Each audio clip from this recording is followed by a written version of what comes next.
खरगे, सोनिया गांधी, राहुल गांधी और प्रियंका के खिलाफ पटना की कोर्ट में केस।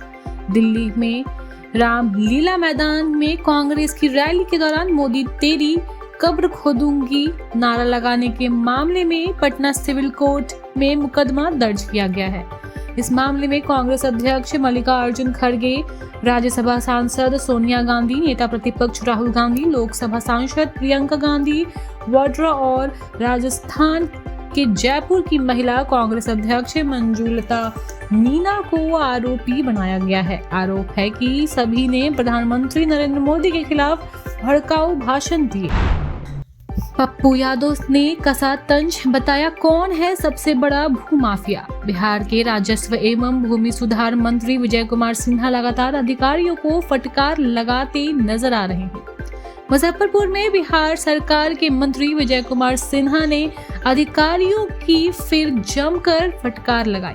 भूमि विवाद में दोषियों पर कड़ी कार्रवाई और भ्रष्टाचार रोकने का निर्देश दिया। विजय कुमार सिन्हा ने इस रूप को देखकर पूर्णिया के सांसद पप्पू यादव हैरान रह गए। उन्होंने कटाक्ष करते हुए विजय कुमार सिन्हा पर हमला बोलते हुए कहा कि बड़ी बड़ी बातें करने से कुछ नहीं होगा। प्रधानमंत्री मोदी से मुलाकात के बाद अमित शाह से मिले सीएम नीतीश कुमार। दरअसल बिहार विधानसभा चुनाव में एनडीए को प्रचंड मिलने के बाद नीतीश कुमार 10वीं बार बिहार के मुख्यमंत्री बने। सीएम बनने के बाद वह पहली बार दिल्ली पहुंचे और केंद्रीय नेताओं से मुलाकात की।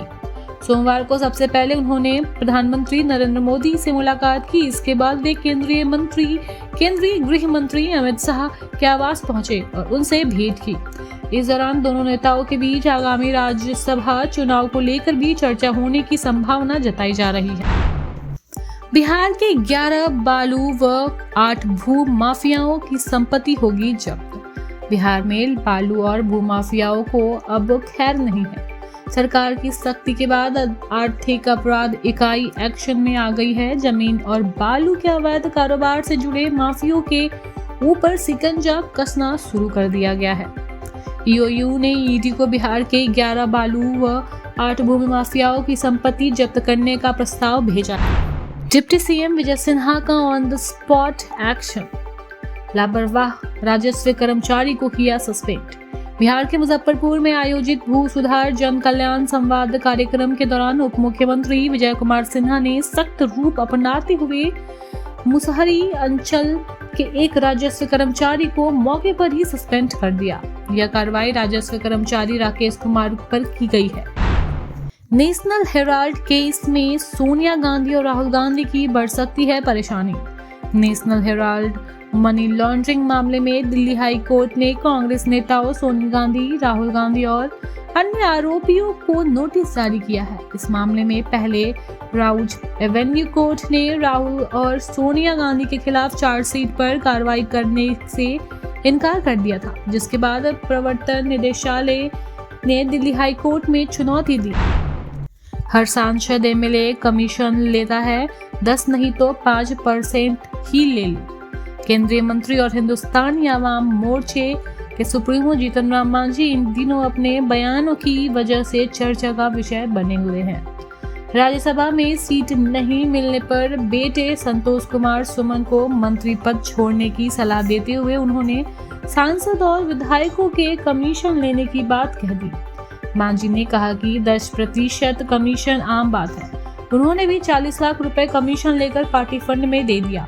मांझी ने यह भी सलाह दी है कि अगर 10% कमीशन नहीं मिले तो 5% ही ले लेना चाहिए। लालू तेजस्वी की राजद को तोड़ेगी नीतीश की जड़ियों, नीरज फिर बोले, कई बेचैन विधायक संपर्क में। बिहार के मुख्यमंत्री नीतीश कुमार की पार्टी जनता दल यूनाइटेड एक बार फिर विपक्षी पार्टी राष्ट्रीय जनता दल में टूट का दावा किया। जदयू प्रवक्ता नीरज कुमार ने एक बार फिर कहा है कि लालू एवं तेजस्वी को राजद के विधायकों में बेचैनी है। उन्होंने यह भी दावा किया है कि राजद के कई विधायक उनके संपर्क में हैं। इससे पहले कि नीरज ने कहा था कि लालू तेजस्वी ने 17 से 18 विधायक एनडीए के संपर्क में हैं। इससे सियासी पारा गरमा गया। नीतीश के हिजाब खींचने पर क्या बोले तेज प्रताप यादव। पटना के आयुष चिकित्सकों कि नियुक्ति पत्र देने के दौरान मुख्यमंत्री नीतीश कुमार द्वारा एक महिला का हिजाब खींचने को लेकर उठा विवाद अभी थमा नहीं है। अब जनशक्ति जनता दल के अध्यक्ष तेजप्रताप यादव ने भी इस पर अपनी प्रतिक्रियाएं दी हैं। तेजप्रताप यादव ने कहा है कि नीतीश कुमार को ऐसा नहीं करना चाहिए था। तेजप्रताप यादव ने कहा है कि मुख्यमंत्री ने क्या किया और क्या नहीं किया यह उनका मामला है। मैं इस पर ज्यादा कुछ नहीं कहना चाहता हूं, लेकिन जिस तरह से उन्होंने हिजाब खींच लिया वैसे नहीं करना चाहिए था। इस तरीके का काम उनको नहीं करना चाहिए था। राज्यसभा में सीट नहीं तो मंत्री पद छोड़ दे, जीतन राम मांझी के बेटे संतोष कुमार सुमन को दी सलाह। हिंदुस्तान अवाम मोर्चे के संरक्षण और केंद्रीय मंत्री जीतन राम मांझी ने बिहार के राज्यसभा की एक सीट पर दावेदारी की है। उन्होंने नाराजगी भरे लहजों में अपने पुत्र और राज्य सरकार के मंत्री डॉक्टर संतोष कुमार सुमन से कहा है कि अगर राज्यसभा की सीट नहीं मिल रही है तो मंत्री पद को त्याग कर दीजिए। मांझी ने रविवार कला सांस्कृतिक केंद्र भवन में पार्टी के नवनिर्वाचित विधायकों के अभिनंदन समारोह में कहा है कि राज्यसभा में डॉक्टर संतोष सुमन को जगह मिलनी चाहिए। Thank you so much for watching this video. Don't forget to like, comment, share and subscribe.